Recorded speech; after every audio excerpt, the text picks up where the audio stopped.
Morning students, Razul here. In previous chapter we did some topics of chapter number 8 science. Today we will discuss about destruction caused by cyclones. We have enough data to support the fact that natural disasters kill and displace more and more people after year after year. ठीक है. It is difficult to cope with disaster even by rich and well-equipped countries, while it is almost impossible for the poor and less prepared countries. मतलब क्या है कि year after year हम देखते ही रहते हैं, हम न्यूज़ भी सुनते हैं कि नेचुरल डिज़ास्टर्स कहीं ना कहीं पे आ ही जाते हैं. ठीक है, तो ये मुश्किल होता है हर एक कंट्री के लिए या रिच कंट्री के लिए लगा लो कि मुश्किल होता है उनके लिए कि दोबारा वैसी ही कंडीशन लेके आना, बट इम्पॉसिबल होता है पुअर और लेस प्रिपेयर्ड कंट्रीज़ के लिए. ठीक है.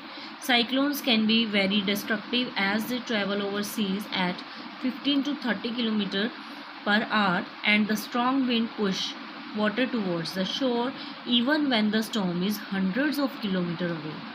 मीन्स क्या है कि जो साइक्लोन होता है वो बहुत ज़्यादा इतना ज़्यादा डिस्ट्रक्टिव होता है कि वो सीज़ पे 15 to 30 किलोमीटर पर आवर में चलता है. ठीक है, और वो वाटर को मतलब जो स्ट्रॉन्ग विंड्स होती हैं वो वाटर को पुश कर देती हैं. अगर वो जो स्टॉर्म है, जो साइक्लोन है, वो 100 किलोमीटर पीछे भी हो तो भी उसका असर वहाँ पे दिखाई देता है.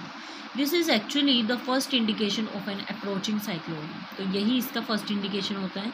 The central low pressure area lift the water surface in the centre to a height of 3 to 12 meters and it appears like a water wall moving upward the shore. मतलब शोर की तरफ जो जा रहा है इतना मतलब वॉल की तरह दिखाई देता है. वो 3 to 12 meters वो ऊपर उठ जाता है. As a result, sea water enters and floods the low-lying coastal areas causing loss of life and property. तो जो वो पानी होता है मतलब एक बाढ़ की तरह आ जाता है, वो सारा कुछ बर्बाद कर देता है वहाँ पे.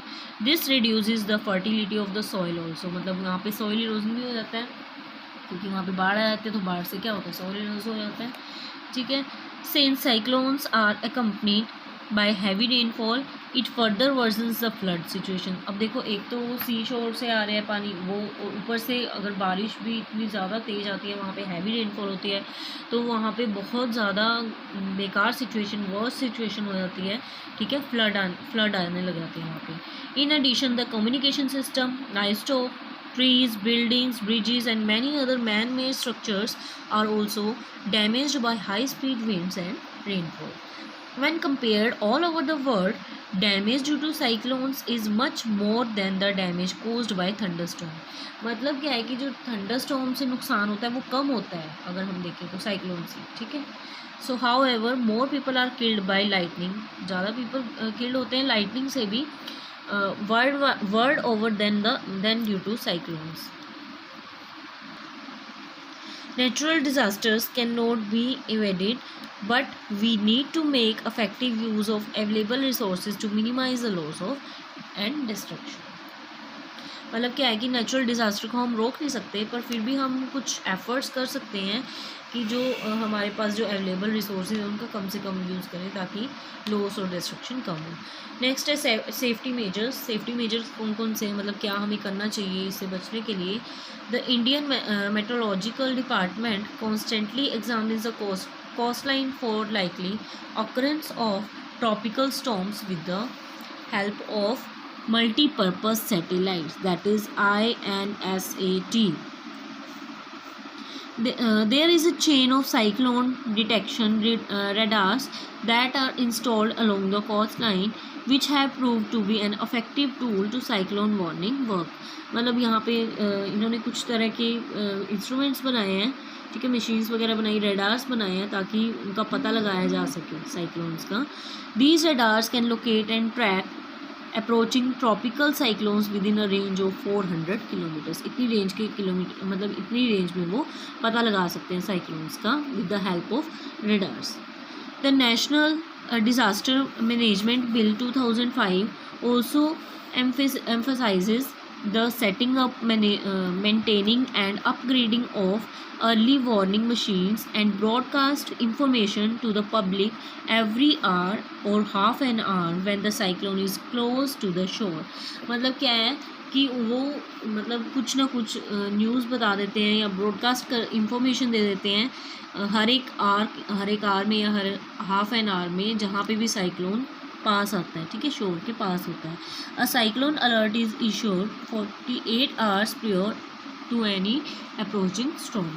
It is important that warning and alert should be rapidly communicated to the ports, fishermen, ships and to the general public. मतलब जो आसपास रहने वाले लोग हैं वहाँ पे जो काम वगैरह करते हैं सी के आसपास, तो उनको सबसे पहले इंफॉर्मेशन देनी चाहिए।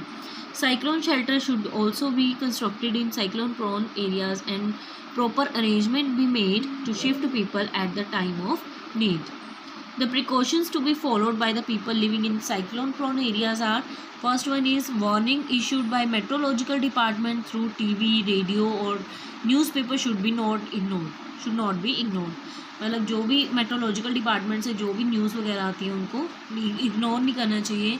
People living in cyclone prone areas should make arrangement to shift necessary household goods, domestic animals and vehicles to safer place. मतलब जो लोग हैं उनको ये सारी चीज़ें सेफ प्लेस पे ले जानी चाहिए।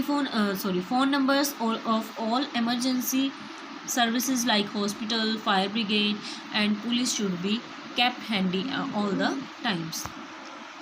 While staying in a cyclone hit area, people should take extra precautions to safeguard their interest, like extra जो केयर करनी चाहिए। फर्स्ट वन है drinking water should be purified before use as it may get contaminated. Never touch wet electric switches और wet electric wires. Avoid driving as the road may get damage by the flood water. Cooperate and help your friends and neighbours. और next topic is weather instrument. Weather instrument कौन कौन से हैं, उनको क्या कहते हैं। देखो, we know that storms are low pressure system accompanied by high speed wind. हमें पता है कि हमने जितने भी ये 3 स्टॉर्म्स पढ़े हैं वहाँ पे हाई विंड के कारण लो प्रेशर सिस्टम हो जाता है, ठीक है। The speed of wind is measured by an instrument. Speed जो है विंड की स्पीड को एक इंस्ट्रूमेंट से मेजर किया जाता है जिसको कहते हैं anemometer. Another instrument through which the direction of blowing wind can be detected is called weather vane or wind vane. दूसरा इंस्ट्रूमेंट है जो जिससे डायरेक्शन का पता चलता है कि विंड की डायरेक्शन कौन सी है, वो है वेदर वेन या wind vane. These days, however, meteorologists predict storms and cyclones on the basis of picture of clouds taken by weather satellites. The weather satellites measure temperature, wind speed and wind direction also. मतलब जो metrologist हैं हमारे, उन्होंने storm और cyclone को predict करने के लिए क्लाउड से कुछ पिक्चर्स लेने की बात कही है, जैसे कुछ सैटेलाइट्स की हेल्प से, और वो पता लगा सकती हैं, जो वेदर सैटेलाइट्स हैं वो पता लगा सकती हैं टेम्परेचर का, विंड स्पीड का और विंड डायरेक्शन का भी, ठीक है। सो ये हमारा चैप्टर जो है वो कंप्लीट हो चुका है। कुछ डेफिनेशंस हैं वो देख लेते हैं हम। First definition is wind. Wind means moving air. Tornado हम पढ़ चुके हैं, ये a funnel shaped violently rotating column of air extending from the surface of the earth to the thunder cloud. मतलब जो ऊपर से हमारी अर्थ पे आते हैं, ठीक है, जो क्लाउड ऊपर से हमारी अर्थ पे आते हैं। Cyclone a storm which develops on the sea and has high speed winds swirling around a low pressure center. Anemometer, an instrument that measures the speed of wind, and weather vane, an instrument which detects the direction of blowing wind. So this was our part 3 of this chapter. Share and subscribe my channel if you like. Thanks for watching.